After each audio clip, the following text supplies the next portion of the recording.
मित्रों, एक फिल्मी गाना याद आ रहा है।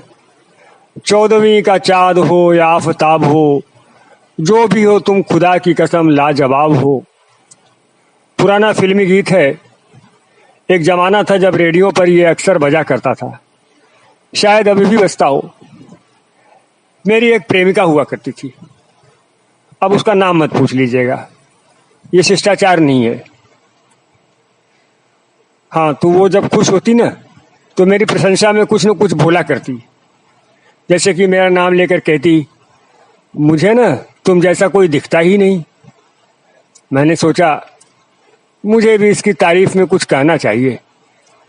प्रशंसा उभय पक्षीय होनी चाहिए, एक पक्षीय नहीं। तो बहुत सोच विचार कर मैंने इस गीत की कुछ लाइनें अपने मधुर कंठ से उसके सामने गा दी। लेकिन ये क्या, वो खुश होने के बजाय मुझे घूरने लगी। उसकी दृष्टि न बड़ी ही वाचाल थी। वो आंखों ही आंखों में बहुत कुछ कह सकती थी। मैंने सकपकाते हुए कहा, क्यों, अच्छा नहीं लगा क्या? वो बोली, मेरी सुंदरता तुम्हें बस इतनी ही दिखती है? मैंने कहा, अब 14वीं के चाँद से ज्यादा क्या बोलूं तुम्हें? बोली, पूनम का चाँद क्यों नहीं? मैंने कहा, मतलब? बोली, सबसे खिला हुआ चाँद तो पूर्णमासी का होता है, वो क्यों नहीं बोले? अरे पूर्णिमा ही कह देते, कितना सुंदर संस्कृत शब्द है।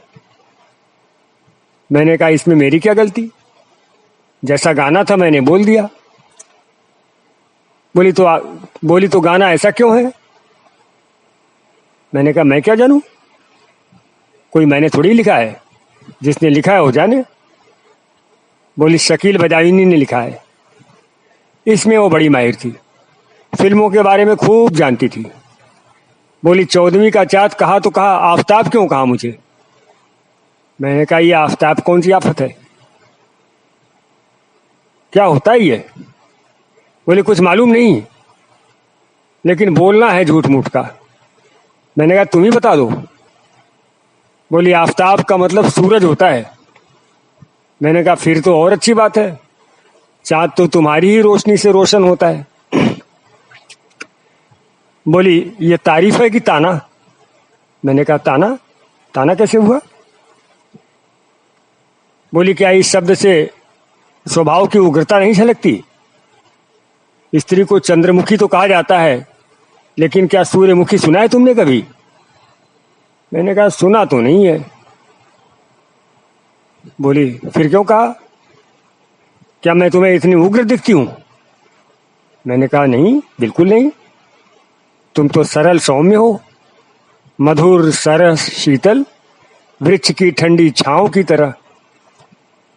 बोली, अरे तुम तो कवि हो।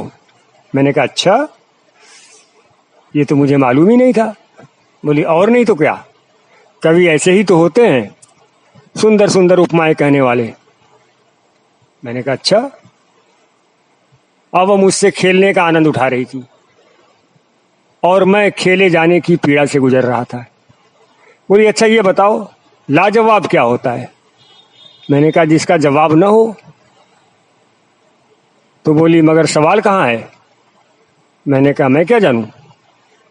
बोली, इसकी जगह अनुपमा होता है तो कितना अच्छा लगता।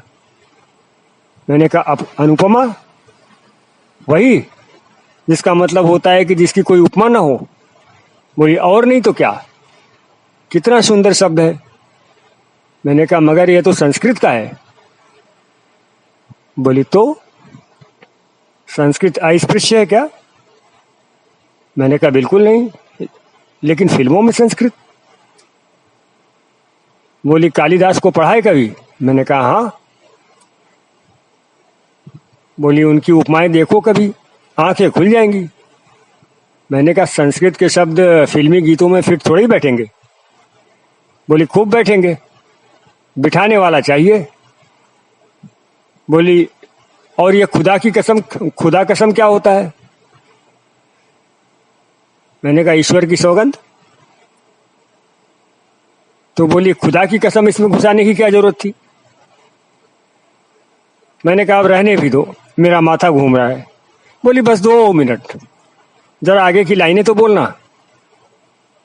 मैंने कहा आगे की? बोली हाँ हाँ, इस गीत की आगे की लाइनें बोलो। मैंने कहा मैं भूल गया। बोली भूल गए? ऐसे कैसे भूल गए? मैंने कहा तुम सम्मुख होती हो ना, तो मैं जाने क्या क्या भूल जाता हूं। बोली अद्भुत, कितना सुंदर गीत बन सकता है इन लाइनों को लेकर। मैंने कहा अच्छा। बोली और नहीं तो क्या, संस्कृत के सौंदर्य को समझा ही नहीं गया। बोली अच्छा लाइनें बोलो। मैंने कहा ना कि भूल गया। बोली अच्छा कुछ लाइनें मैं बोलती हूँ, उनका मतलब बता दो तुम। मेरी सांस चलनी शुरू हो गई। उसने जो लाइनें सुनाई वो अभी भी मुझे याद है। लाइनें क्या थी? ओठों पे खेलती हैं तबस्सुम की बिजलियां, सजदे तुम्हारी राह में करती हैं कहकशा। बोली इसमें तबस्सुम क्या है? मैंने कहा मैं क्या जानूं। तो बोलती और कहकशा क्या होता है? मैंने कहा ये भी नहीं मालूम। बोली फिर मालूम क्या है तुम्हें? इसके बाद धीरे से कहती है एक बात बोलूं, मुझे भी नहीं मालूम। मैं जोर से उछला, अरे खुशी के मारे। बोली अरे ये क्या हो गया तुम्हें, अचानक इतना प्रफुल्लित क्यों हो रहे हो? मैंने भोलेपन से कहा इसलिए ना कि तुम्हें भी नहीं मालूम। बोली तो क्या, तुम 100 लोगों से पूछ कर देख लो, पता चल जाएगा कि कितने लोग जानते हैं इन शब्दों का मतलब।